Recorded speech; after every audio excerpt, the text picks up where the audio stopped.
Time for convening having arrived. The Senate will come to order. Would ask that unauthorized visitors exit the chamber at this time as we are preparing the Senate to come to order.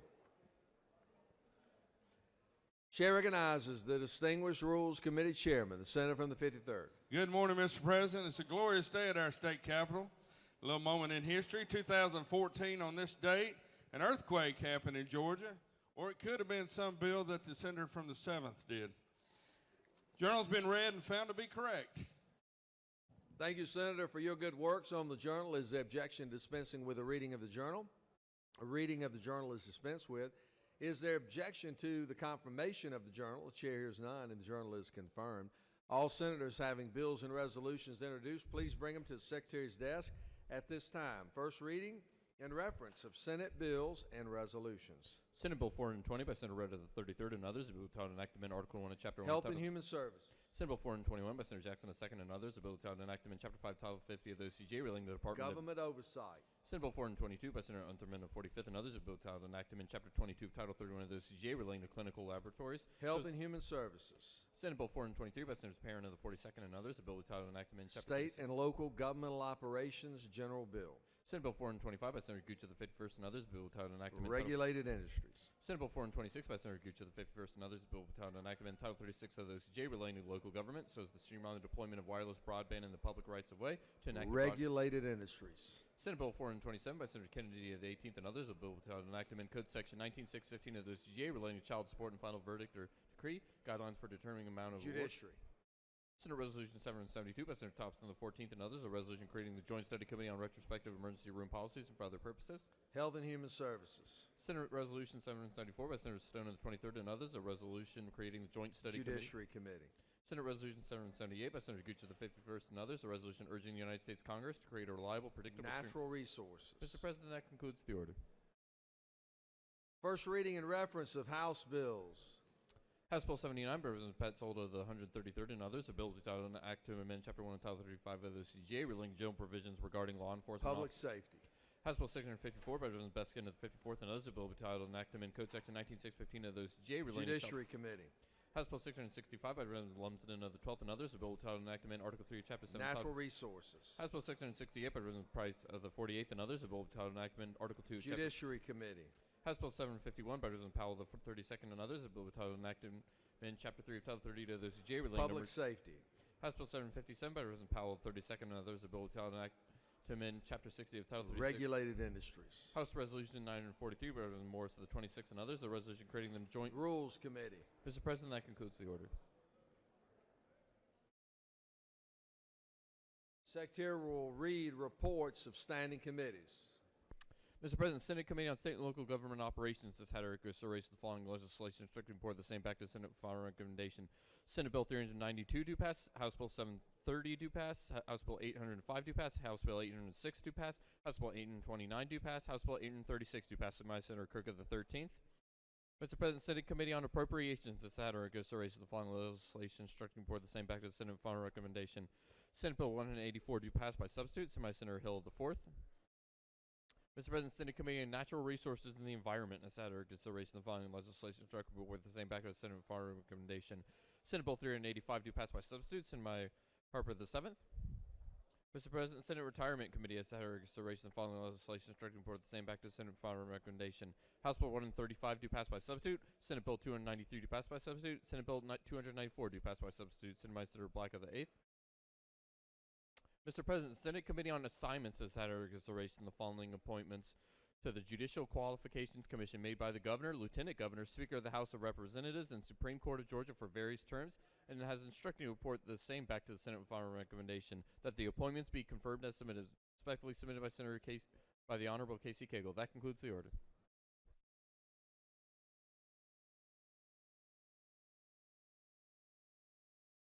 Secretary will read bills and resolutions for the second time. Senate Bill 262 by Senator Jeffries the 17th. Stockbridge, City of Corporate and Boundaries of the City, revised. Senate Bill 263 by Senator Jeffries the 17th. City of Eagles Landing, incorporate, charter, provide. Senate Bill 319 by Senator Albers the 56th and others. Consolidation of Fire Safety Services in Georgia Act. An Act, Department of Fire Safety established. House Bill 273 by Representative Douglas of the 78th and others. Quality Basic Education Act. Daily recess for students in kindergarten, grades 1 through 5, provide. House Bill 419 by Representative Silcox of the 52nd and others. Fireworks, certain counties further regulate use or ignition, enable authority. House Bill 683 by Representative Ralston of the 7th and others. Supplemental appropriations, state fiscal year July 1st, 2017 to June 3rd, 2018. That concludes the order.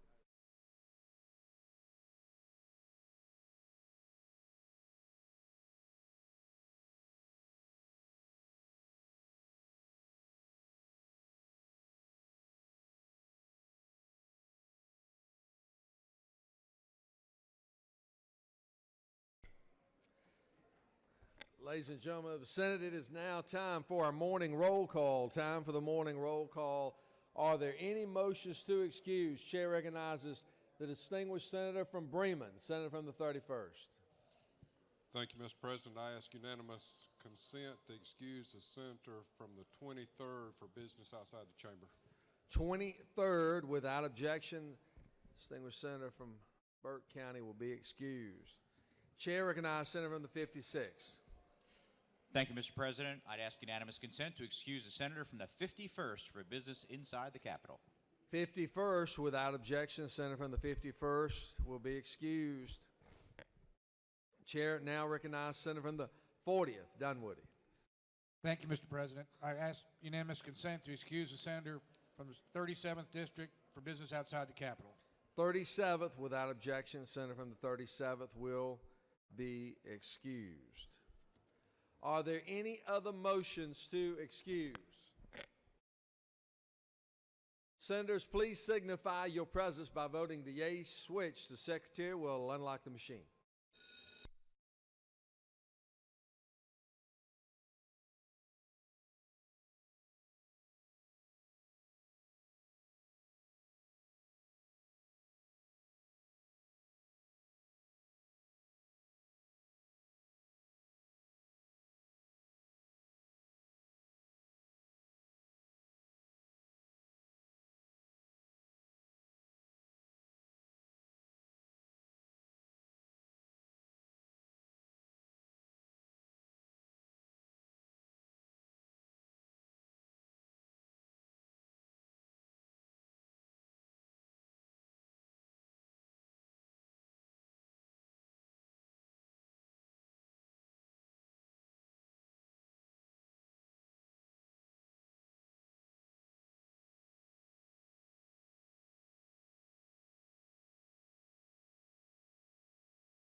It is now time for the morning devotion. Time for the morning devotion.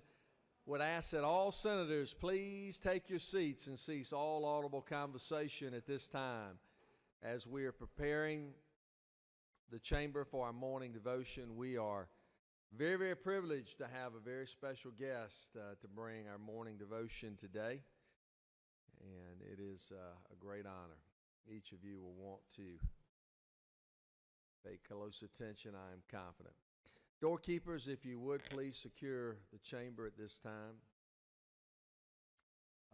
It is now my distinct honor to recognize the distinguished senator from the 35th for the purpose of leading us in our pledge and introducing our very special chaplain of the day. Senator.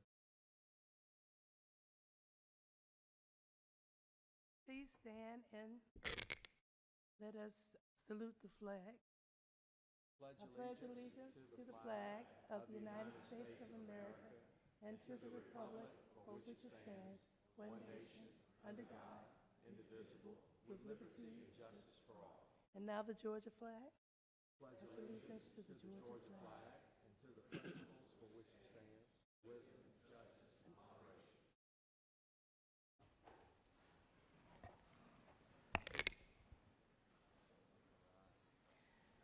Love is patient. Love is kind.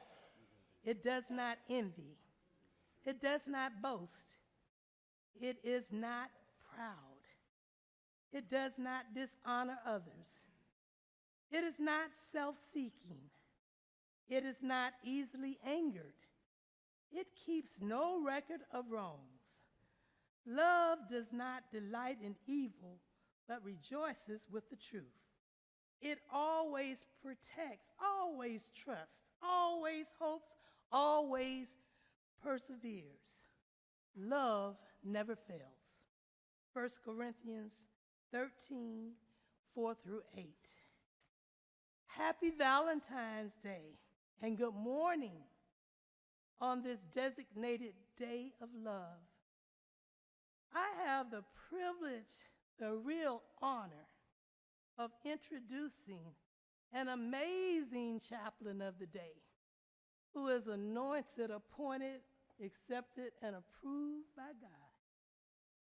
Yes, today we are honored to have Pastor Dr. Bernice A. King join us here in the Senate chambers to deliver our sermon and to truly bless the great state of Georgia. It is especially appropriate that we have her here on Valentine's Day, a day where we celebrate on Valentine's Day to spread the love, because that is what she and her family have done so well throughout their lives. Spread love to all of God's children globally.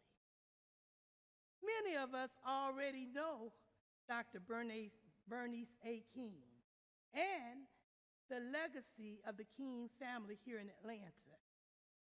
Her father was the great Dr. Martin Luther King, Jr. He was the drum major for justice. He was the first Atlantan to receive a Nobel Peace Prize.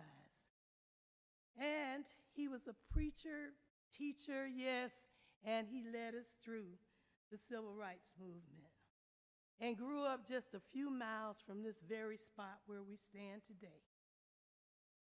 Reverend Dr. Martin Luther King and his beautiful wife, Coretta Scott King, who was a great leader and icon in her own right as an opera singer, were really true leaders that we will never forget. But Bernice King is also a great leader. And Bernice King was the only child to follow her in her father's footsteps to become a pastor. And just by watching her preach, it is evident that she is her father's child. She was the youngest of the children. And Bernice King attended the Galloway School in Atlanta before she graduated from Douglas High School in 1981. She then attended Grinnell College in Iowa before transferring to Spelman College here in Atlanta, where she graduated with a degree in psychology. However, the call to join the ministry became louder and louder until she felt compelled to attend Emory University, where she graduated with a Master's of Divinity and a law degree. And she was admitted to the state bar and began her work in the ministry. Bernice King now serves as CEO of the King Center, where she spreads her father's message of hope and freedom and introduces new generations of Dr. King's legacy on a daily basis. Years ago, during Martin Luther King Jr.'s famous I Have a Dream speech, he mentioned wishing for the day where his children would be judged not by the color of their skin, but by the content of their character. Bernice King exemplifies all the same virtues of her father, and so many more. And her father would be proud of this woman of God that Bernice King has become. I'm proud of her. I'm honored that she has taken the time to come today to spread the love to us. Please join me in welcoming our outstanding clergy this morning, this day, Dr. Bernice King.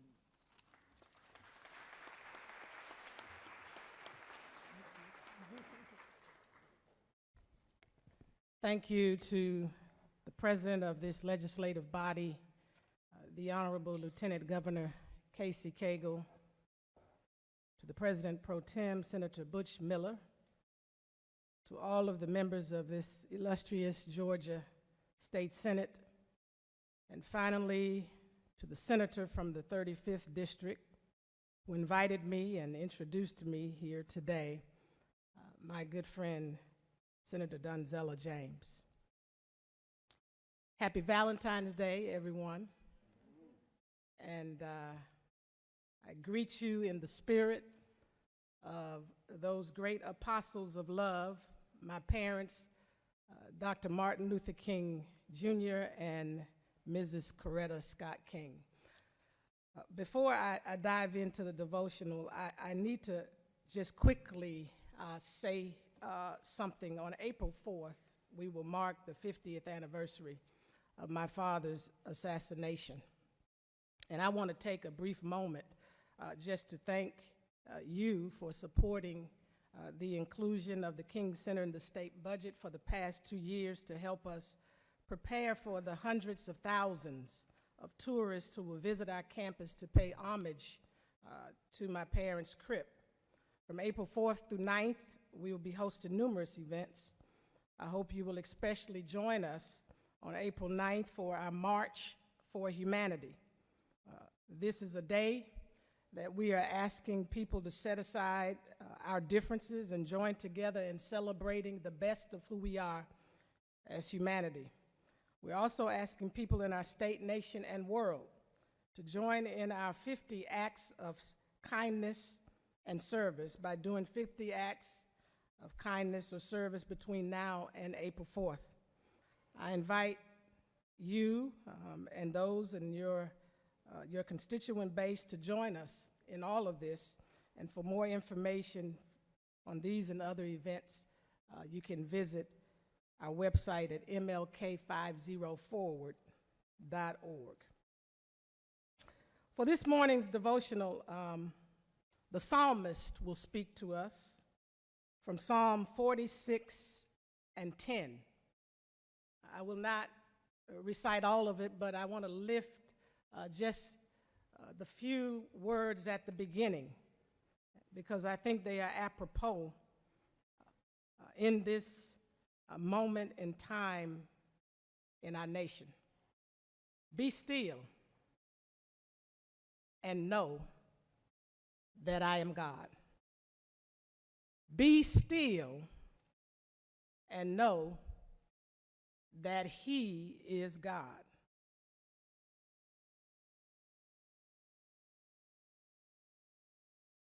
I want you to do something for me in light of that scripture. If you would just take your hand and place it on your heart.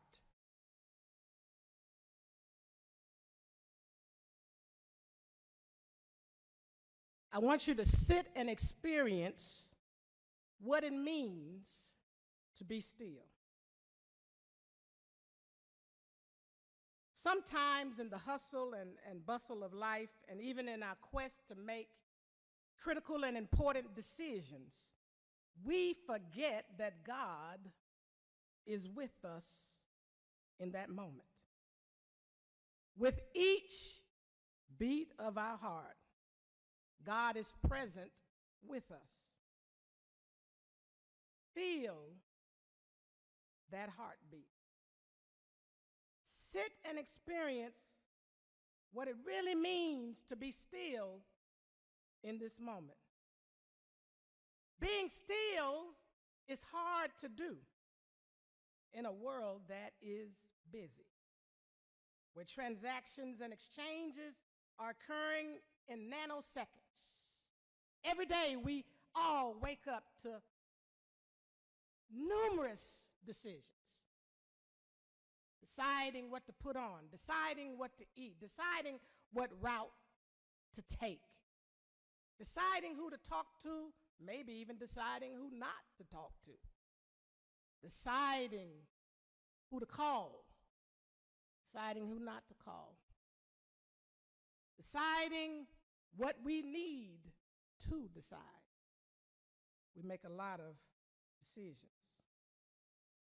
But every day, each and every one of us in places of leadership have an opportunity to make decisions to change lives. And we need to take time and sit in what it means, because life is beautiful. Life is wonderful. And sometimes we can miss it in our hurriedness. We're always trying to hurry up and come up with answers and hurry up and come up with solutions and come up with decisions. But sometimes we just need to sit in what life is and the opportunities we have and know that we sometimes just can't rush things. Sometimes we need to sit and think about what it means to think, what it means to connect and to get in sync with what the day is, so things can operate effectively. Sometimes when we get so busy, we can get stressed, and things can get a little out of kilter and out of sync, and we can get off sync, and things can get a little irregular. I know that it's that heartbeat. That's why I wanted you to touch it. The heart is one of the most vital organs and muscles in our body. It has a certain procedure of operating to get the blood and the oxygen to flow through the various chambers and into various aspects of our body. It has certain procedures. If there are conflicting action between the various chambers, then sometimes the blood doesn't flow the way that it needs to flow. And that's when you can end up with an irregular heartbeat. Those chambers are different. The left to right, the atria, the ventricular, different chambers, but the same purpose, to get blood and oxygen to flow. And that irregularity can set in when things aren't flowing together. Therefore, you have to be still to get back that resting heart rate, and things get back into sync and into rhythm. So every day as we're running around making decisions, I'm encouraging you, take a breath. Think about what decisions mean for now and for generations yet unborn. You are literally affecting people who have not entered into the birth canal to come to this earth yet, with the decisions that you make on a daily basis. And it's important to get in sync. Our nation right now is kind of out of sync. There's some irregularity going on. And we got to get the chambers to begin to flowing together. We got to get back in sync and regular rhythm, because we have to be in the business of working together to bring about what my father called the beloved community, to bring about a more just and humane and a peaceful world. It's important. The chambers of the heart, if they're out of sync, it sets up danger.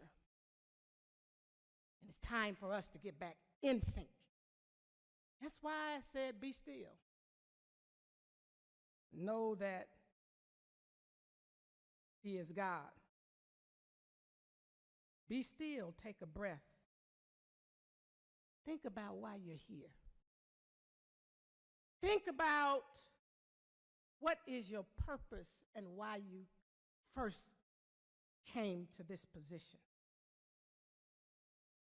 When we get in that moment and realize what it is and the power and position that we have and the lives that we will impact on a daily basis, if we're still, we can get back into sync, into rhythm, and things can start flowing the way that they need to flow. Even though these chambers are different, remember what I said, they all serve, though, the same purpose, to get the oxygen and the blood to flow so that there's life, and there has to be flow and synchronization. Even though there may be differences, we have to figure out how to synchronize and flow together for the sake of life and vibrancy to come to all of the citizens, this state, this nation, and this world.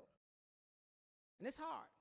Making decisions is difficult, but Robert Frost reminded us, in A Road Not Taken, he says to us, two roads diverged in a wood, and I took the one less traveled by, and it made all the difference.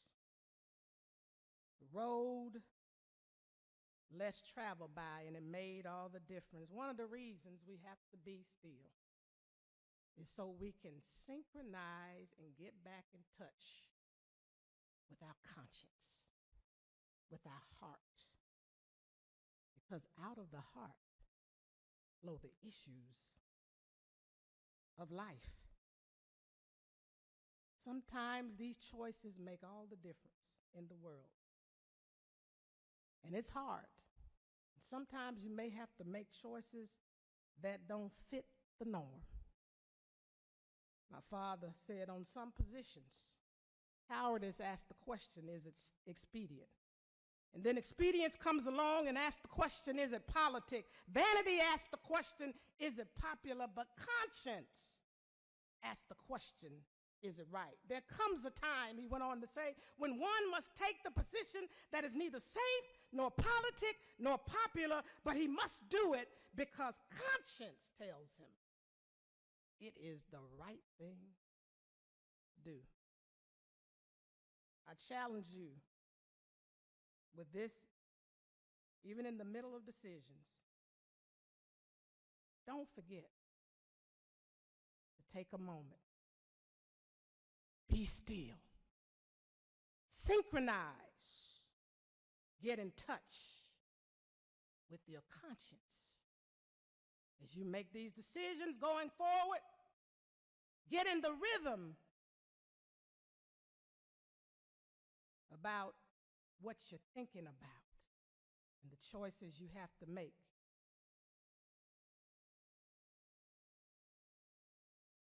Be still and know that He is God. Let's pray. Father God, in this moment and in this hour, remind us consistently how important it is to be still. As things continue to get busy around us, and as we make these critical and important decisions that affect the lives of those who are living now and those yet to be born, help us to understand the importance of being still and knowing that you are God. We thank you for it. We bless you for it. And we will be still as we make decisions from now on. We will not neglect acknowledging that you are present with us to guide us and to help us to ensure that we are synchronizing and harmonizing and creating the world for this humanity that you have ordained to be. Amen. Praise God. Thank you.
Let me have the Senate's attention for a moment, if I might. If I could ask that senators please cease audible conversation at this time. It is always a great honor when we have various members across the state that join us. And today we are very, very privileged to have Mayor Bottoms that is present with us today. She is the 60th mayor of Atlanta, and she absolutely recognize that. We have continued to have a great relationship with the city of Atlanta, and it is certainly because of the wonderful leadership both out of the office of mayor, but also a willingness on the General Assembly. And no one is going to provide greater leadership, in my opinion, than Mayor Bottoms. Please give her your attention as she greets the state Senate, and welcome Mayor Bottoms.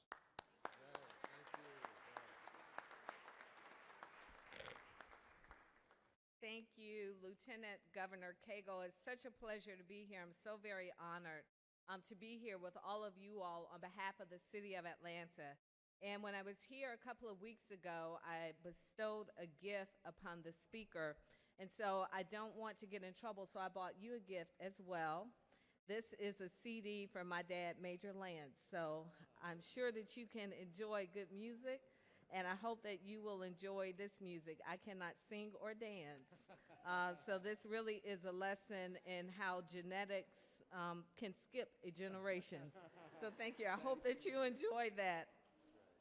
And it has just been such a reminder to me that no matter where we are from, no matter where we are going really, that we still have so much in common, no matter how on the surface it looks that we are far apart.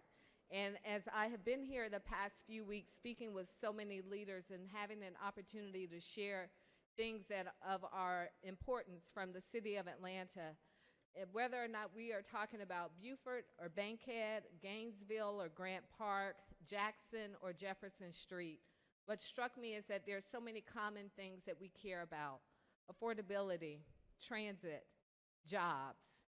And I'm also reminded of how important it is that we continue to have a great relationship with the state of Georgia.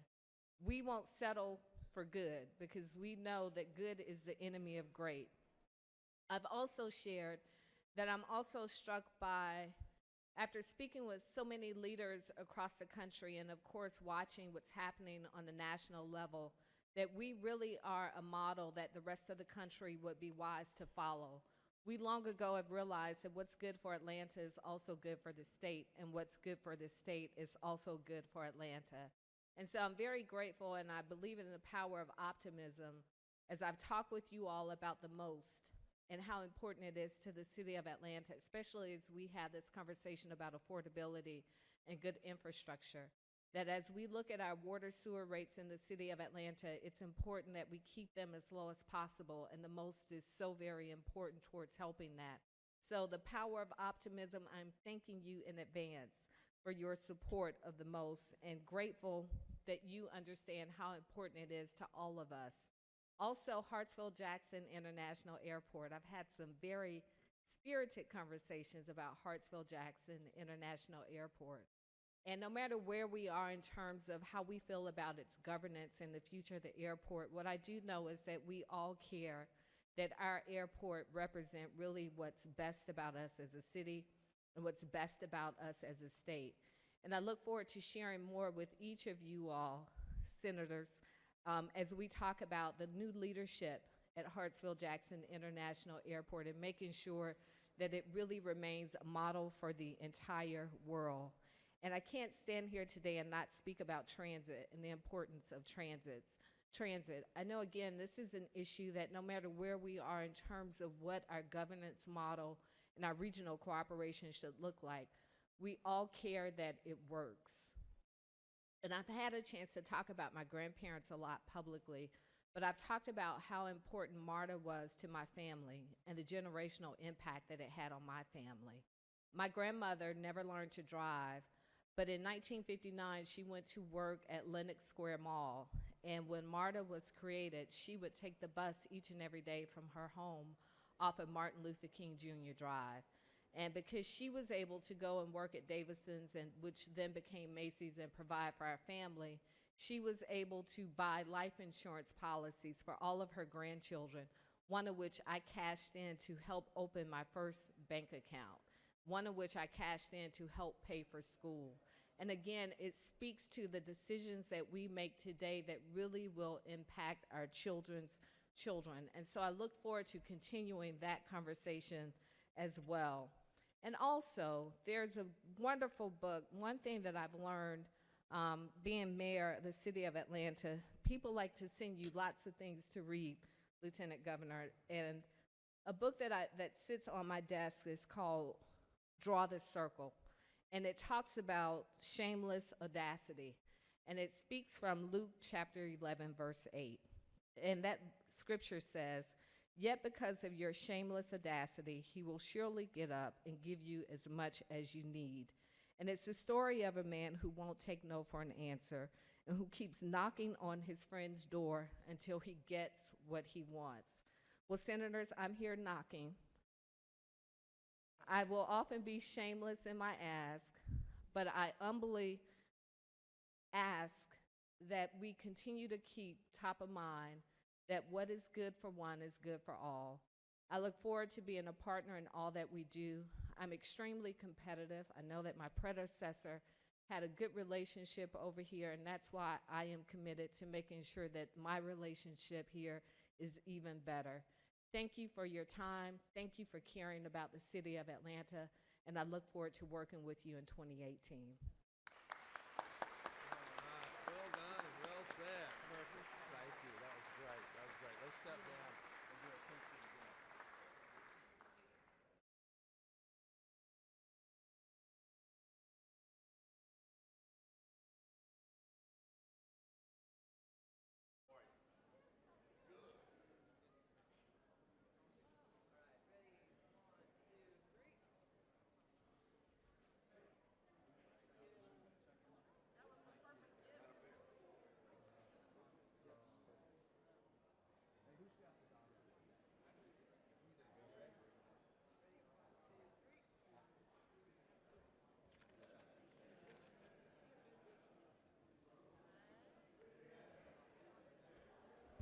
If I could have the Senate's attention for a moment, obviously a lot of activity going on today, as always, but we want to stop and recognize our Doctor of the Day, a wonderful, wonderful man who has been a remarkable friend to me personally, and it's a distinct honor to have him with us today and to introduce and recognize our Doctor of the Day. It's now my privilege to call upon Senator from the 48th. Mr. President, ladies and gentlemen of the Senate, I met the Doctor of the Day a decade ago. This is the 10th session that he has served as our Doctor of the Day, and because of him, I know how to pronounce the word gastroenterologist and gastroenterology, which are much easier to pronounce when you're not looking at how they are spelled. The first time I introduced him, I looked down at his biography and I introduced him as a stomach doctor. Dr. Indran Krishnan is one of the most distinguished members of the Gwinnett County community. He's a graduate of leadership of Gwinnett, of the Georgia Physician Leadership Academy of the Medical Association of Georgia. He's a past president of the Georgia Association of Physicians of Indian Heritage. He serves on the board of directors of Fight Colorectal Cancer, of Meals by Grace, of the Rainbow Village.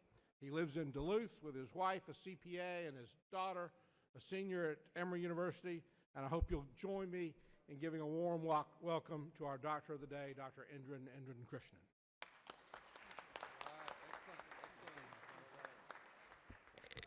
Well, good morning, ladies and gentlemen. First, let me wish you a very happy Valentine's Day to you. And my very simple message, Valentine's Day message to you all is take care of your health. The Georgia is in a better shape, better health, in good economy because of the service that you all do. We are proud of you. Your hard work, expertise, experience paid off, and Georgia is getting better and better day by day. So for you to continue to serve our state and the people like me, you got to be in good health. So not only that you go to your doctor when you're sick, but also take care of your preventive health care aspect as well. Cholesterol, blood sugar, blood pressure, and cancers like mammogram and pap smear for women, and colon cancer screening for men and women, and prostate cancer for men. Please go to your doctors and take care of your health so that you can remain healthy and serve us. So if you don't do it for yourself, do it for your family, or do it for us, for Georgians. And thank you so much. And again, I'm humble for the introduction, David. Thank you so much, and God bless. Thank you. All right, well done. Well done. Good job. Let's do a pinch you down.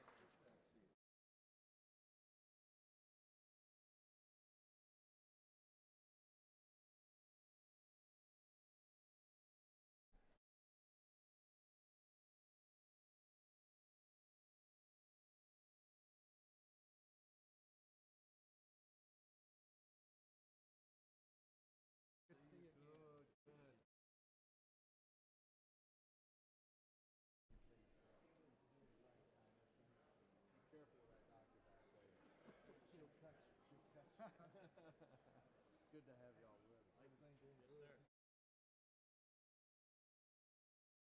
We have a special group we would like to recognize at this time. Secretary will read a resolution. Senate Resolution 689 by Senators Miller of the 49th, Unterman of the 45th, Burke of the 11th, and others. A resolution recognizing February 14th, 2018 as Georgia Stop the Bleed Day at the state capitol and for other purposes. Whereas each year more than 180,000 people die from traumatic injuries, and whereas the most common preventable cause of death in these situations is the loss of too much blood in the minutes before trained immediate responders arrive, whereas the American College of Surgeons, working in partnership with many other organizations, has made training needed to stop the bleed easily available to the public. Whereas the goal of Stop the Bleed is to educate, engage, and empower bystanders to help in a bleeding emergency before professional help arrives. And whereas it is fitting and proper to proclaim a day on which the public is educated about the vital necessity of stemming blood flow of traumatic injuries. Now therefore be resolved by the Senate that the members of this body recognize February 14, 2018 as Stop the Bleed Day at the state capitol. That concludes the order. Is there objection to adoption of the resolution? The chair hears none, and the resolution is adopted. We appreciate the physicians that are represented here today in advocating, obviously, on behalf of trauma and the importance of the statewide network and all the work in which they have done to help our great state. It is now my distinct honor to recognize the senator from the 1st for the purpose of speaking to the resolution and recognizing our special guest today. Thank you, Mr. President. It is indeed my pleasure to welcome 5 surgeons from across our state representing the Georgia Society of American College of Surgeons, the Georgia Trauma Foundation, the Georgia Committee on Trauma, and the Georgia Trauma Commission. We have with us today Dr. Thomas Reeve, a general surgeon from Carrollton, Dr. Dennis Ashley of Macon, who's been there, he tells me, 30 years, who is head of our Trauma Commission, Dr. Fred Mullins of Augusta. As you may know, he is the doctor there at the Still Burn Center there in Augusta. We have Dr. Bleacher, who's a pediatric surgeon here at CHOA. And last but not least, my Dr. James Dunn of Savannah, who is a trauma surgeon, leads a trauma program there in Savannah at Memorial. And as you know, it is the only level 1 trauma center below the NAT line, I should say. I'd like to welcome all the surgeons and the 100 other trauma advocates, some of who are in the gallery, if they would please stand, all those folks helping out with the Stop the Bleed campaign today.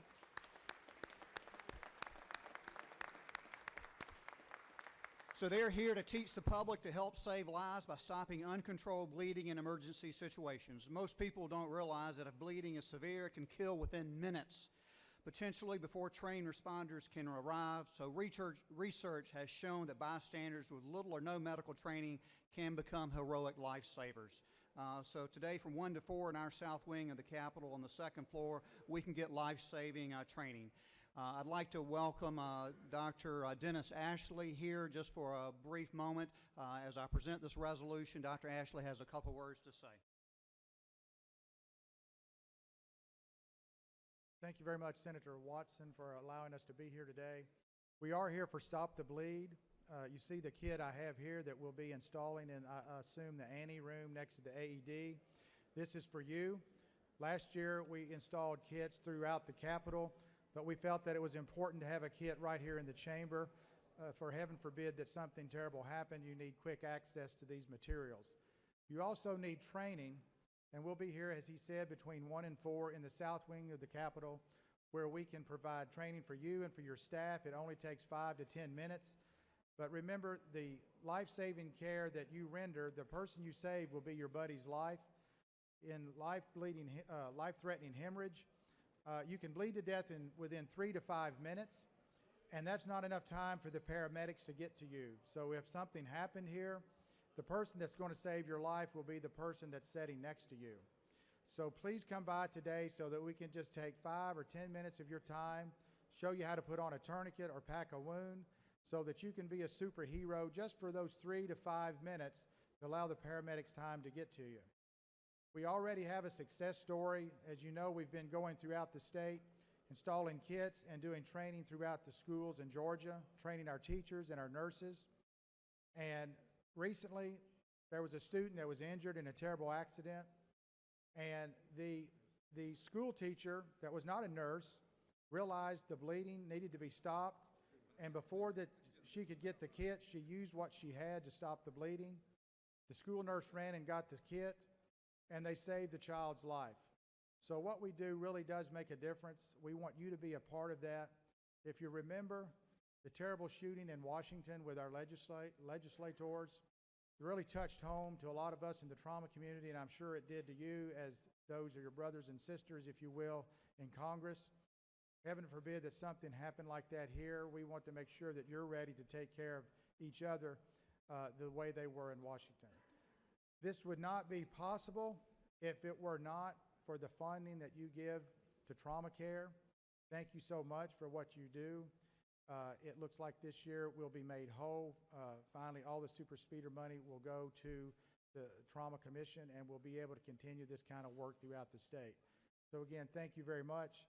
Thank you for your time. And when you see a nurse, a paramedic, a healthcare provider, an administrator of a trauma center that's allowing their staff to go to the schools and throughout the communities and train people on their own time, just give them a pat on the back and say thank you, because really that's all they have. This is all volunteer. Again, thank you for what you do. Thank you for supporting trauma. Well done, well done. Thank you. Very good. Let's do a picture. Hey, good to see you. Thank you. Good, good.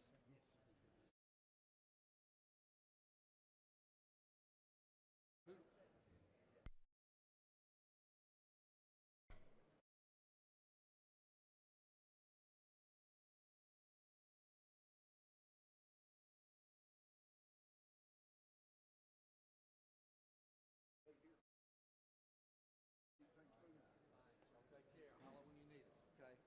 Good. Hey, how you doing? Yeah, good to see you again. Thanks. You too. Appreciate it. Good to see you. Thank y'all for being with us today. Real pleasure. Hey, good to see you. Thank you. Good to see you as well. Good to see you. Here. Well, my sir. We have another special group we would like to recognize at this time. Secretary will read a resolution. Senate Resolution 717 by Senators Kirkpatrick of the 32nd, Huffstetler of the 52nd, Kirk of the 13th, and others.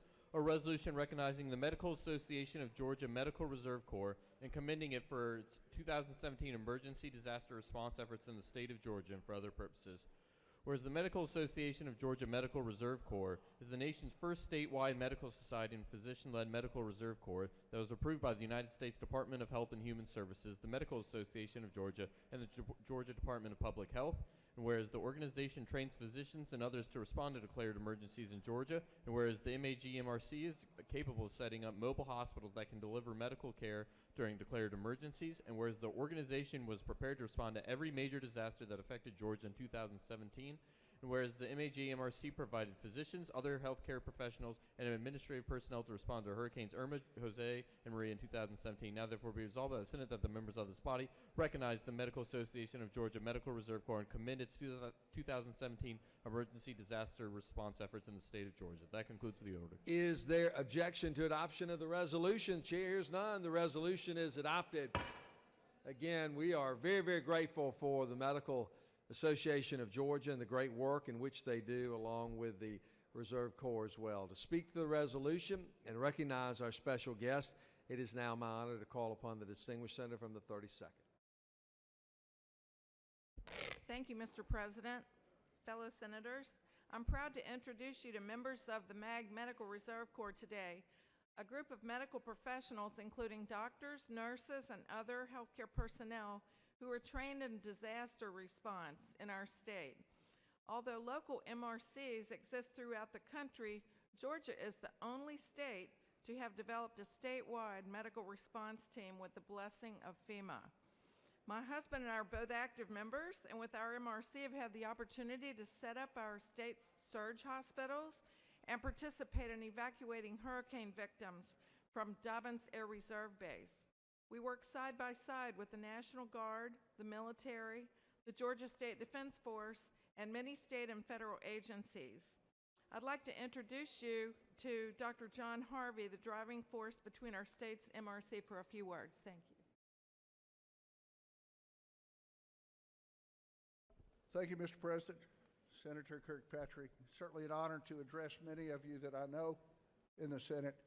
I've been down at visiting with you many times as president of the Medical Association, but I am truly honored to be here today as the medical director of the Medical Association's Medical Reserve Corps. This disaster group of volunteers takes their time when there's a state emergency or a disaster to respond throughout the state. So it serves each and every one of your districts if the medical resources are overwhelmed. And I'd like to introduce a couple of the people that just demonstrate what we do. With me, Paul Hildreth is our Director of Operations, Paul Purcell of Emergency Preparedness, Mark Reitman is our staff person with MAG that helps keep the administration going. We have two students here today showing the generational application of this, Dr. Argerwal and Dr. McKinnick. I have two residents coming this afternoon that are going to be here to help teach with our group with Stop the Bleed, because that's part of our effort also, is disaster response and salvage of those that might be injured. Dr. Hoffman served in the shelters that we set up in the state of Georgia this fall during the disasters, rendering medical care for a 4 to 5 day period as we cared for those that were displaced from their homes in both Florida and Georgia. And I think I've gotten everybody except our own Senator Kirkpatrick.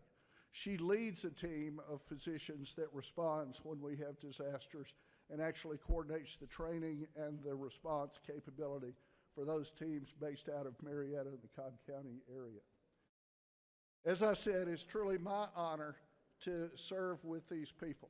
One of our issues today, all of the Stop the Bleed, we'll be outside to teach you how to be a participant too in saving people if you need to in a disaster. So thank you for this time to speak to you today, and I look forward to seeing you this afternoon. Thank you very much. Well done, well done. Thank you. Good to see you. Thank you. Let's step down and do a picture. Would like to recognize visiting with us today, former Senator Charlie Bethel's with us. We appreciate the honorable, good judge, Court of Appeals being with us. Thank you very much.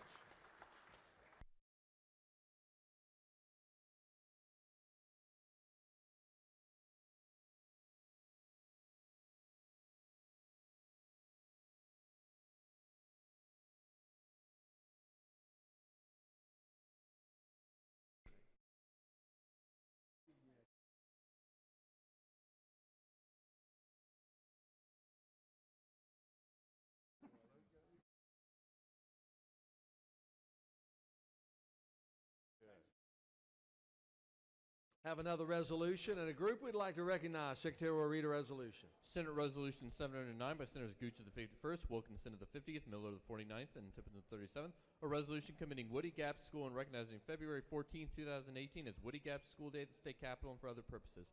Whereas the Woody Gap School, a K-12 program in the Union County school system, is in its 78th consecutive year of operation and is beautifully constructed out of local materials, with labor having been provided by the Works Progress Administration. Whereas the residents of the Church's community have supported the school from its earliest years by providing necessities such as firewood for the wood-burning stoves, and whereas students at Woody Gap School in return have chosen to support their local community by delivering food to needy families twice each year and by assisting residents in times of trouble. And whereas Woody Gap School is the location of the Indian Summer Festival, and whereas it is abundantly fitting and proper that the outstanding accomplishments of Georgia's smallest public school be appropriately recognized. Now therefore be resolved by the Senate that the members of this body commend Woody Gap School and recognize February 14, 2018 as Woody Gap School Day at the state capitol. That concludes the order. Is there objection to adoption of the resolution? The chair is none. The resolution is adopted. It is now my honor to recognize the distinguished senator from the 51st to speak to the resolution and recognize our special guest today. Thank you, Mr. President. Ladies and gentlemen, I'm honored to be here this morning to present a very unique and special group of people. Up in the gallery to my right and your left is the entire 6th through 12th grade of the Woody Gap school system up in Union County. Y'all give the Woody Gap students a big round of applause and a welcome.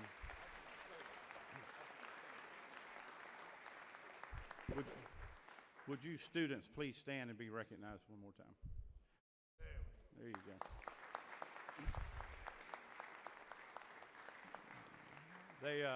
Woody Gap School is in fact the smallest public school in Georgia. Currently there's 59 students enrolled K through 12. The senior class is a kind of a large class this year. There's 6 seniors in the senior class. And we have, again, the 6th through 12th grade class here today. Y'all can be seated. Behind me is the principal of the school, Carol Knight. She's going to speak in just a moment. To her left is the president of the Student Body Council, Mr. Austin Clark. And then to his left is a sole commissioner of Union County, Lamar Paris. And on my far left behind me is the tax commissioner, Lee Knight. Y'all listen up as Miss Carol Knight comes and talks a little bit more about this special school in my district.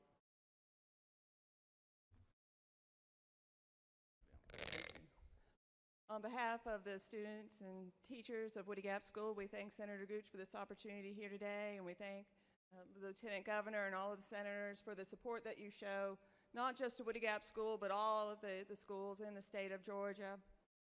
If you're ever in Suches, please stop by the school. We will give you a tour of the school, including our historic main building, which was constructed starting in 1940 of local materials, wood and rock. It was built as part of the Works Progress Administration, the labor provided by a civil conservation camp just down the road from the school. I am myself a product of Woody Gap School, having graduated in 1985 and went on to Emory University, from which I hold 3 degrees. Woody Gap School has a long tradition of not just high achievement, but also of high growth, as because of our small size, we are able to give all students individual attention. And again, we thank you for this opportunity to come and speak to you today. Go Falcons!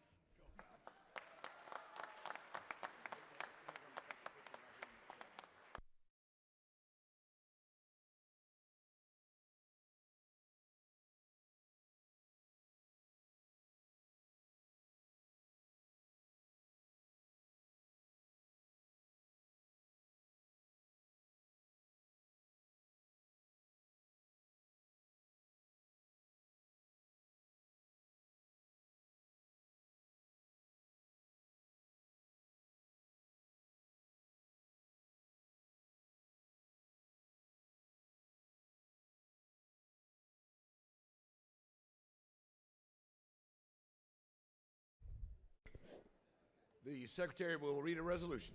Senate Resolution 687 by Senators Tate of the 38th, Henson of the 41st, Davenport of the 44th, and others. A resolution recognizing February 14, 2018 as Clark Atlanta University Day at the state capitol and for other purposes. Whereas Clark Atlanta University was established in 1988 upon the consolidation of its 2 parent institutions, Atlanta University and Clark College. And whereas the university's 4 colleges offer 38 academic programs to roughly 4,000 students each year, and whereas the Clark Atlanta University is the home of the Center for Cancer Research and Therapeutic Development, and whereas Clark Atlanta University is the home of the Center for Functional Nanoscale Materials, the Center for Alternative Energy and Energy Conservation, and for other purposes. Now therefore be resolved by the Senate that the members of this body recognize and commend Clark Atlanta University, Dr. Ronald A. Johnson, the university faculty, students, staff, alumni, and friends for their many years of dedicated service to the higher education of Georgia's citizens and for attracting young scholars from across the nation to our great state. That concludes the order.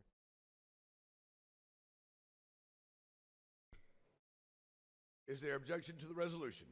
Hearing none. At this time, I call on the distinguished senator from the 38th to introduce our guest. Thank you, Senator. Thank you. Good morning. This is a special day for me as well. Not only is it Clark Atlanta Day, this is my 4th anniversary, and I do wish each of you a happy Valentine's and hope that the men in here will definitely go home and make their sweethearts tonight. With that, I am so pleased to have my college alma mater, or I should say master's. I finished University of Georgia. I was fortunate enough to be able to go to Clark College and, go to Atlanta University to get my master's, and Clark Atlanta University a year later, and finished in '93 to get my doctorate. So I have had a wonderful experience and know how great this college is, and especially to Atlanta, especially to my hometown.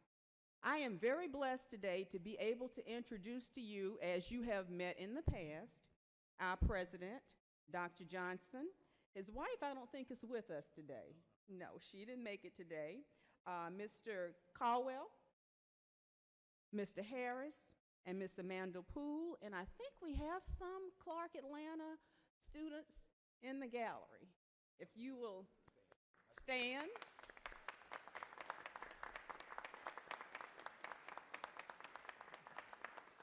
I think we have alumni as well, or probably Board of Trustees up there, and I'm happy to have you here with us today.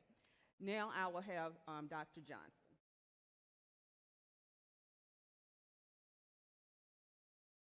Thank you, Senator Tate, and also thank you, Senators and Lieutenant Governor, for this opportunity to speak to you today. I share with you the wonderful story of Clark Atlanta University. I've shared in the past that we are an institution that is 40% of our students are from Georgia, that we serve a population that's very, very important, that's 72% Pell eligible. But what I want to talk about today, to alert you to, is our Cancer Center.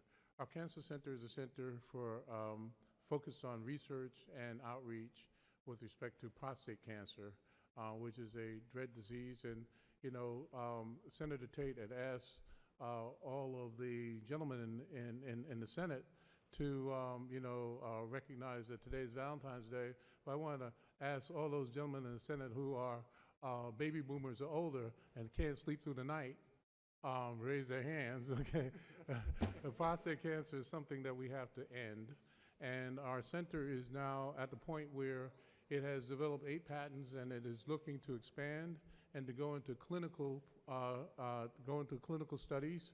The center has brought to the state of Georgia $34 million from the federal government, but now what we would ask the Senate and the state of Georgia to do is to consider supporting our center as we expand it and now move to deal with a disease that as long as you are on this earth and you get older and older, it's going to catch up to you. And so what we're trying to do is to stop that disease. I thank you again today, and thank you for welcoming us today.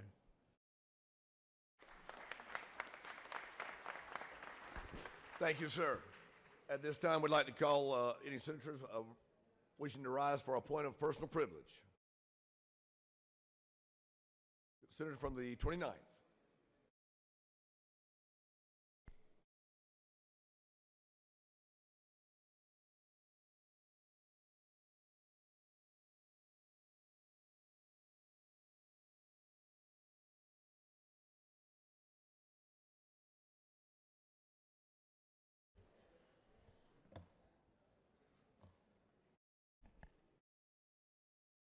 Thank you, Mr. President. I rise today to speak about an issue that has been developing for the last several weeks now. Before I get to that, Mr. President, this morning is Ash Wednesday, a Christian observance of the beginning of the Lenten season, when we retain a special focus on our sins and commit ourselves to turn away from wrongful conduct. It is a season with a particular focus on penance and forgiveness. Now, 3 weeks ago, a state representative newly elected to this General Assembly took to social media to criticize a proposal of mine, mischaracterizing it to some degree. Then a follower of hers wished that I would have a heart attack and presumably die. She then endorsed that message. A few days later, she was asked about this conduct by the media and refused to comment. While I had resisted commenting on this issue at all, yesterday we pointed out the hypocrisy of former Congressman John Barrow accepting an endorsement from someone guilty of such conduct. I feel compelled to address this issue to all of you this morning as she apologized last night on social media. You know, each of us has a tremendous platform in this General Assembly, and the words we use and the actions we take have consequences. I have spoken from this well time and time again about the serious impact our words and actions can have on others. Whether it be the suicide of the state auditor in Missouri, the shooting that took place during a congressional baseball practice last year, or the numerous threatening and frightening activity faced by more and more elected officials, we need to guard ourselves against contributing to an environment that dehumanizes elected officials to a point where people feel comfortable being rude, threatening, or even violent. And we have to guard against that regardless of the political affiliation of the person that goes over the line. That is why I took to this well 2 years ago to defend my then colleague who was being compared to an ISIS terrorist for his proposal about Civil War era monuments. He and I didn't agree on much, but we did agree that every member of this chamber deserved to be treated with the same dignity and respect we afford each and every one of our constituents. Every person in here is a son or a daughter. Many are a husband or a wife. Many more are a father or mother, family member, or loved one. We need to remember that when we take a political disagreement and make it personal, we are involving more than just the person whose point of view we find so unlike our own that we give ourselves permission to demonize that person. Many of you have personally experienced the aftermath of having your positions misrepresented and portrayed as something you are not. I know the senator from the 45th has, and so have I. Our country and our state rest on institutions given to us by generations that came before us. These institutions, our governing bodies, our civic clubs, our faith traditions, these are the glue that hold our country together. This country is unique in the family of nations, in that our founding identity was not bound up in one race or creed, but rather in a series of ideals about freedom, responsibility, and self-government. These institutions have sustained us, but they've been under a prolonged attack. Some of the criticism is justified and should lead us toward reform. But when elected officials trade the kind of insults that would send a middle school student to detention, we are doing unnecessary and serious damage to this institution.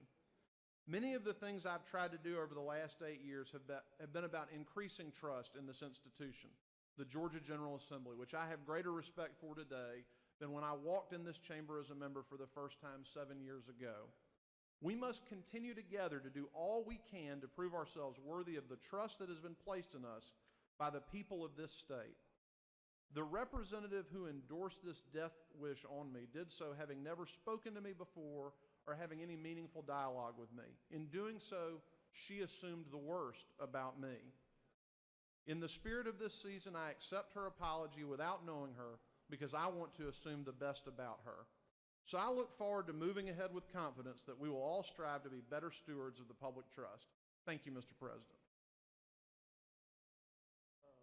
Thank you, Senator from the 29th. Your endurance is amazing.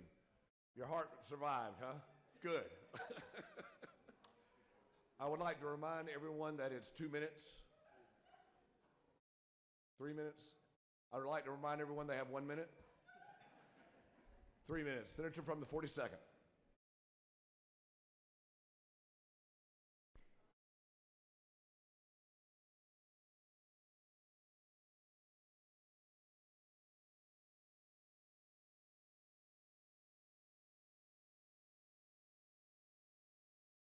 Thank you, Mr. President.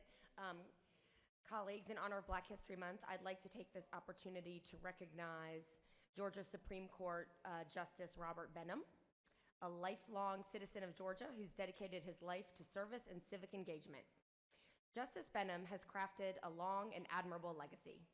After receiving his undergraduate degree in political science at Tuskegee University, Justice Benham went forth to become only the second African American to graduate with a Juris Doctor from the University of Georgia, Lumpkin School of Law, and later earned a Master of Laws from the University of Virginia.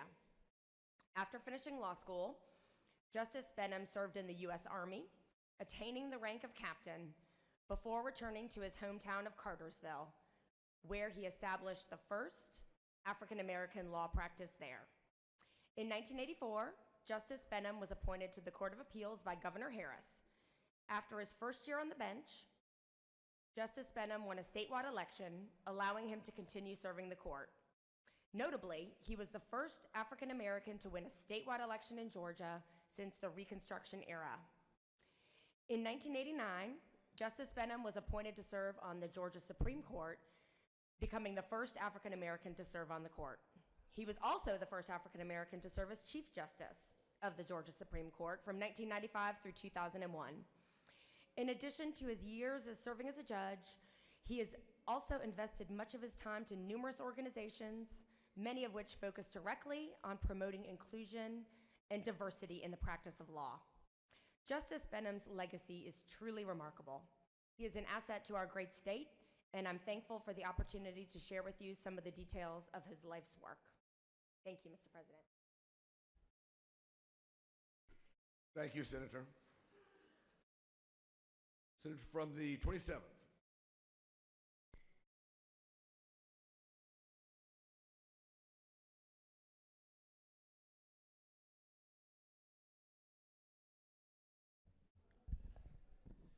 Thank you, Mr. President, members of the Senate. As you mentioned, we are limited to 3 minutes now because day 20 has passed. We are running out of time. And I am reminded of the pledge that the Lieutenant Governor and I made to support religious freedoms in the RFRA bill. And I was going back and I had the privilege of listening to the Eric Erickson interview that the Lieutenant Governor had. And in this interview, I was very excited to hear the question about whether or not he was going to support RFRA. I want to quote just a couple of comments from our Lieutenant Governor.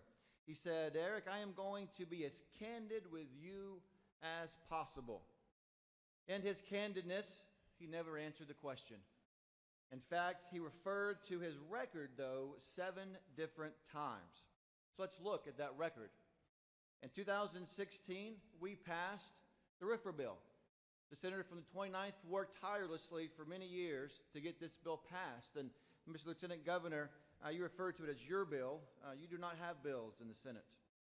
Well, what have you been doing this session and last session since the governor vetoed it? There's been bills. Again, the senator from the 16th introduced the identical language of the federal law. Have we had an opportunity to hear that in this chamber? No. In fact, he sent it to the Rules Committee last session to die. He did this despite saying we have to ensure we are protecting our religious liberties. This year, we are going to do it with the adoption bill. We're going to make sure faith-based adoption agencies receive this protection. Well, I'm thankful for that, Mr. Lieutenant Governor, but what about the rest of us? Do the rest of us not deserve those same religious liberty protections? You even go on to say, people of conscience, people of faith need those protections. Again, we have bills here in this chamber to protect those. The senator from the 6th bill as well as my bill, SB 361, that's only going to get a hearing today. Let's kind of close with this, Mr. Lieutenant Governor. Many of your top lieutenants have taken up some of the issues that I've been presenting. that I've been talking about when it comes to childhood cancer awareness. I appreciate their support of me and of these matters. And I challenge you, Mr. President, to prove me wrong that you are not running from this issue. In fact, you say, I don't think we have to run or shy away from being conservative. Prove me wrong that you are not running from this issue and allow this bill, the RFRA bill, to come to the floor of the Senate for a vote. With that, Mr. President, I yield the well. Perfect timing, Senator. Thank you very much. We'll have, I'll recognize the senator from the 44th for a point of personal privilege.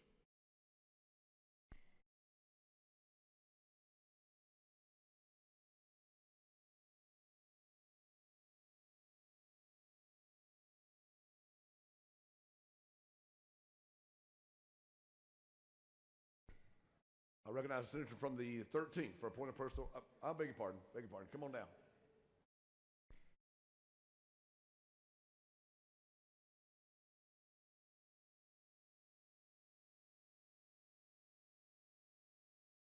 Thank you very much, Mr. President.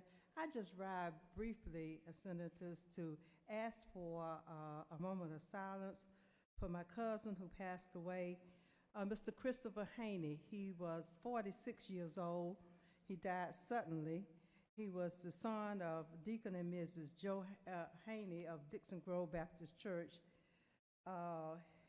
He attended the Atlanta Public Schools, a graduate of North Fulton High School, a graduate certainly of Savannah State University, and with a Master of Science degree, and then a Master of Business Administration from the Keller Graduate School of Management, and most recently completed his project management certificate at Georgia State University. Our hearts are just broken over the death of Chris, and if you join me just in a moment of silent prayer, please. Senator has asked for prayer.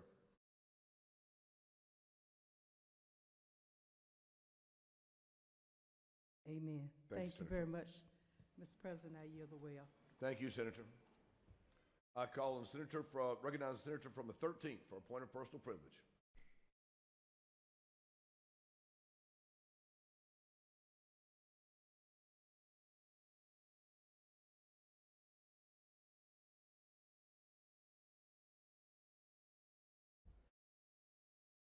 Thank you, Mr. President. I'd just like to take this moment to say to this body that as the author of the First Amendment Defense Act, which was part of that religious liberties bills that was vetoed a couple of years ago, I'd like to say that the Lieutenant Governor was a champion in getting that through. It would have not, that bill would not have passed the General Assembly without the efforts and the support of the Lieutenant Governor and his staff.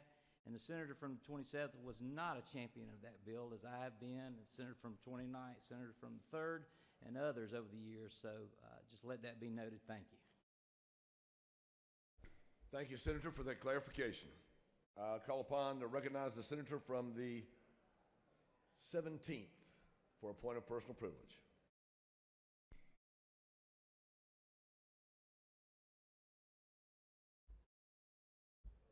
Thank you, Mr. President. You look pretty good up there, by the way. It kind of comes natural. I got a little powder on my head today. Yeah, I can tell in the light. We have the South Side of Atlanta well represented up here today. In the Senate gallery, we have our 2018 Leadership Henry class sitting over here to my right. If you all will stand, you'll please help me welcome them to the upper chamber. Thank you. Thank you, Senator. I recognize the senator from the 53rd to speak. Parliamentary inquiry. What is your inquiry, Senator? I believe that you're violating a rule, and I'd like for you to check, please. Senate Rule 10-1.6. We have a fear that you may be violating that. Okay. Mr. Secretary, if you would read the rule.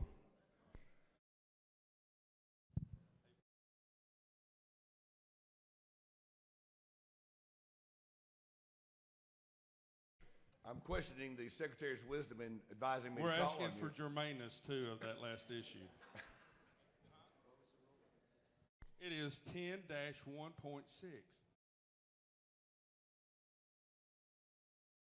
It's in the rest of our rule books. Are you saying that the pro tem has not that available to him? What do the Germans have to do with it? Oh, Senator, I'm an easy target up here, no doubt about it. Senator from the 56 is recognized for a point of personal privilege. Thank you very much. You'll give the senator your attention. Thank you, Mr. President. Later today, we're going to hear a series of bills, and I just want to take a moment and thank all those who did such a great job in helping out our finest, our police officers in Georgia, specifically those who had served on the COPS task force. I don't want to take away from any one of those bills, but specifically I want to call out our Lieutenant Governor, the normal acting president of this body, for convening and chairing this task force, as well as his co-chairman, the senator from the 13th, our distinguished chairman of state and local government operations, distinguished senator from the 7th, who serves as our chairman of natural resources and former public safety, senator from the 24th, senator from the 51st, our distinguished majority whip, our senator from the 4th, distinguished appropriations chairman, and senator from the 50th, our distinguished agriculture chairman.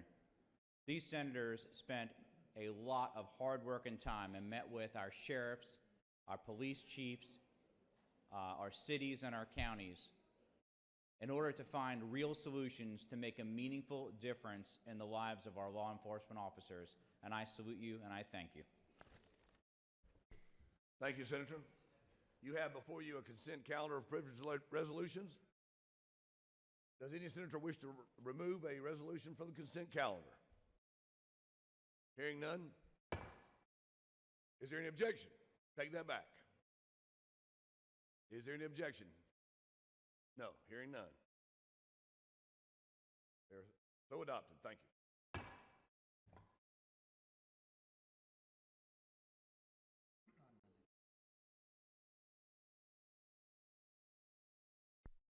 Are there motions to withdraw or commit? Hearing none. Passing on to the local consent calendar. Several local bills before me. Mr. Secretary, are there any objections filed to either of these bills or local consent calendar? Mr. President, there are no objections filed. There are no objections filed. Agreeing to report the Committee on State and Local Government Operations, which is favorable to the passage of the bills and the local consent calendar. Are we good? Chair hearing none. The report of the committee is agreed to. The questions on the passage of the bill and on the local consent calendar. All those in favor of the bill vote yea. Those opposed vote nay. Secretary, we unlock the machine.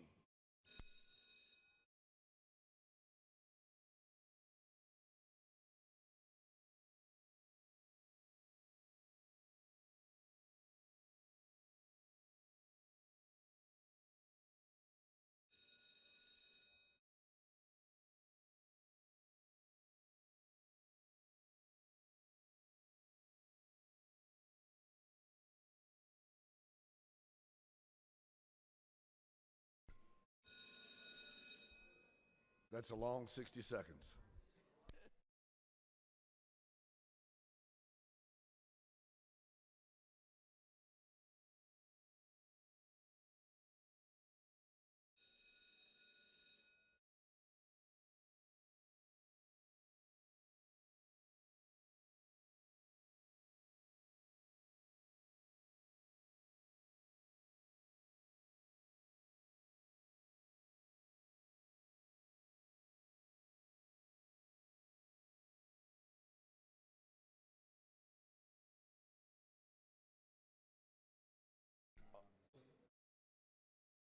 On the passage of the local consent calendars, the yeas are 46 and nays are 0. The chair recognizes the majority leader. Thank you, Mr. President. I move that Senate Bill 107, which came out of the Ethics Committee with unanimous vote, including all Republicans and Democrats, be engrossed as we typically do our ethics bills. The majority leader has moved that Senate Bill 107 be engrossed. Are there any objections?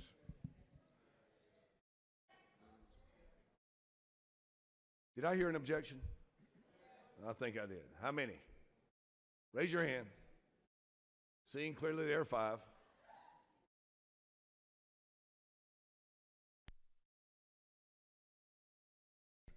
There is objection. All those in favor will vote yea. All those opposed will vote nay.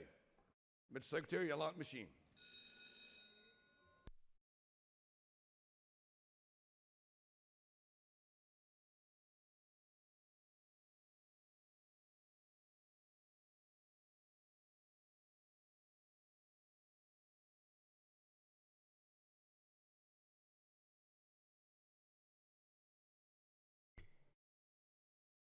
Senator from the 41st, why do you rise? Mr. President, is it not true that a no vote will be for a more open legislative process? The senator from the 41st knows very well what he speaks very well of what he knows, and we have heard it on many occasions. Thank you, sir.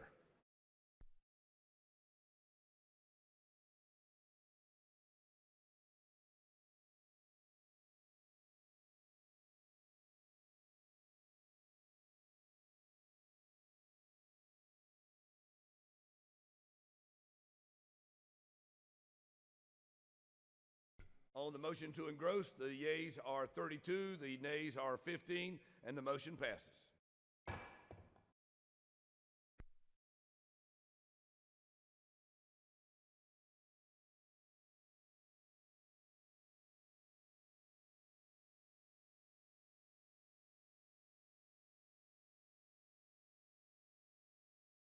Mr. Secretary, if you would read Senate Bill 107. Senate Bill 107 by Senator Miller of the 40th and others, a bill entitled Enactment Chapter 5 of Title 21 of the OCGA relating to ethics in government so as to revise the dates for the filing campaign financial disclosure reports to include an additional date prior to the general primary and for other purposes.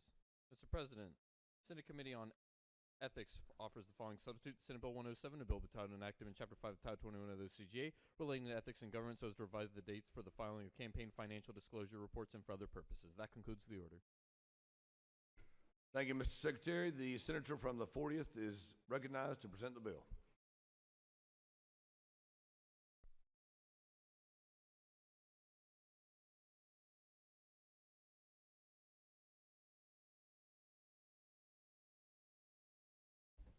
Mr. President, I want to thank you, but I want the other senators to realize that this is your first bill that you've presided over, but you're not supposed to vote no on it because it's his first bill he's presided over, so please do not. This bill is pretty simple. It's really sort of a cleanup bill because we used to have our primaries in July. They're now in May. So what we've done is we've struck the December 31st report because we're all filing one on January the 31st in the election year, and that seems a little bit ridiculous to have to do something like that within 30 days. And we replaced it with a report on May 10th, which is roughly 2 weeks before the primary, in the interest of transparency so people will know what people's funds are available at the elections at that point in time. This applies to us and other candidates. The only people it does not apply to are PACs of a certain size. They still have to report on December 31st at request of the Ethics Commission because evidently a lot of PAC money comes in the month of December, so they've asked for it. And that's the bill, and I ask for your favorable consideration, and if there are no questions, I yield the well.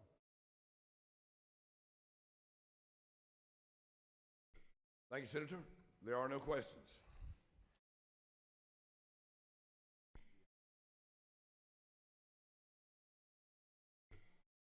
The question is on the adoption of the committee substitute. Are there any objections to the adoption of the committee substitute? Hearing none, the committee substitute is adopted.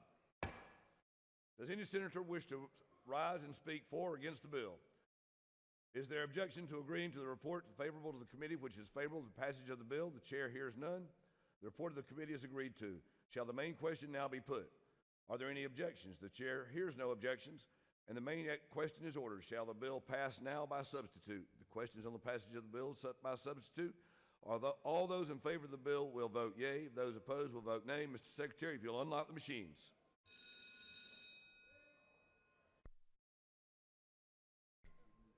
I don't read well.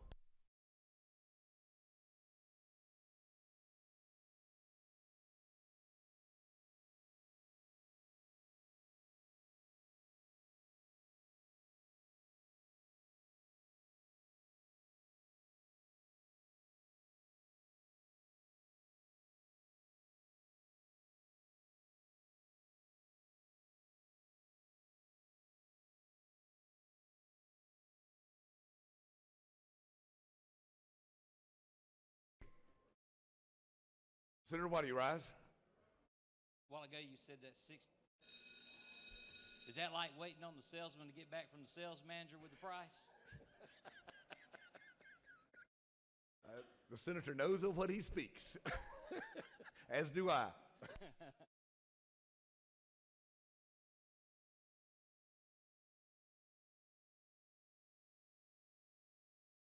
On the passage of the bill, the yeas are 53, the nays are 0.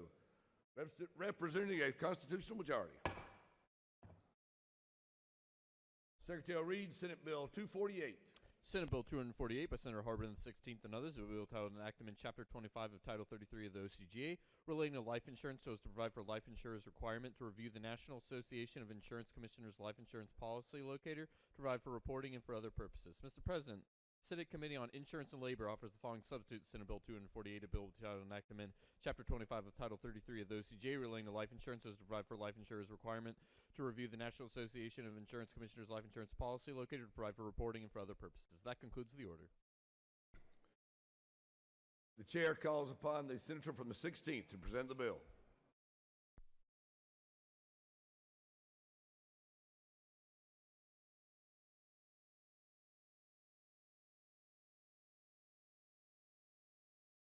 Asleep at the wheel, I see. Thank you, Mr. President. Dealing with SB 248 is a life insurance bill, and here's what brought this about. This is a consumer bill. In 2016, we saw that the insurance industry made a settlement with the top 25 companies for $7.5 billion for paying for policies in which people were already dead. That was done. Then there were other companies that did not come to the table in the settlement. Since that time, the National Association of Insurance Commissioners has put together a website on a national basis where if you have someone who has died and you don't know whether they had any life insurance or not, you can go to that website, input the information, and that company will then come back and research that and come back to you to let you know that there's a policy on that person. What has happened right now, it is on a voluntary basis. Last year, Georgians picked up about over $6 million in life insurance policies they were able to find through the system, but it is voluntary only. What this bill does, it gives the insurance commissioner the authority and power to require every company that does business in Georgia to comply to the national website because insurance is regulated on a state-by-state basis. Therefore, it requires the insurance commissioner to act. The second part is it requires that the companies send a quarterly report to the insurance commissioner to let them know what they have found so that the insurance commissioner can track that even better. It has a 5-year sunset provision on that reporting period that was done as a compromise, and it's a good bill, it's a consumer bill, and it helps people find policies on people that are dead, which I think is really important because it's very hard to track that information even in today's world of technology. Any other questions? Any questions?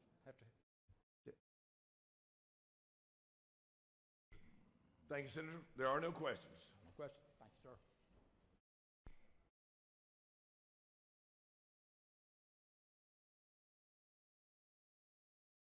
The question is on the adoption of the committee substitute. Is there objection to the adoption of the committee substitute? Hearing none, the committee substitute is adopted. All those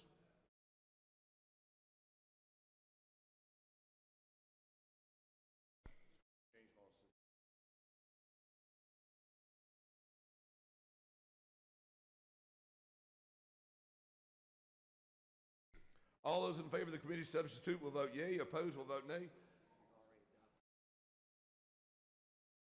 There's no adoption. The committee substitute, no objection.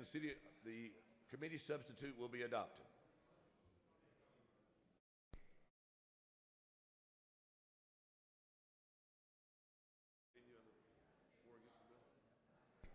Does any other senator wish to speak for or against the bill? Is there objection to agreeing to the favorable committee which is favorable to the passage of the bill? The chair hears none. The report of the committee is agreed to. Shall the main question now be put? Are there any objections? The chair hears none. The main objection is to be ordered. Shall this bill pass by substitute? The question is on the passage of the bill by substitute. All those in favor will vote yea. Those opposed will vote nay. The secretary will unlock the machines.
The votes are 52 in favor, 0 against.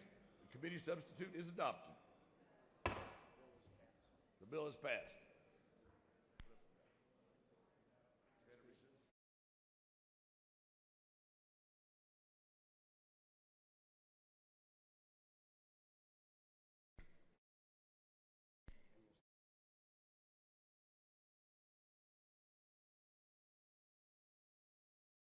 Okay. We will stand at recess until 1:15. Mr. Secretary, will you read the announcements? Rules will meet upon recess in 450 at the Capitol. That concludes the order.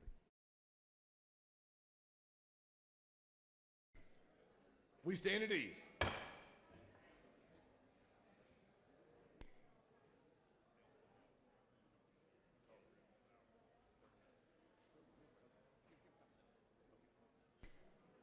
Senator's lunch has been provided in the anteroom. That will give the Rules Committee time to eat and, time to meet, and we'll invite everyone to join us for lunch.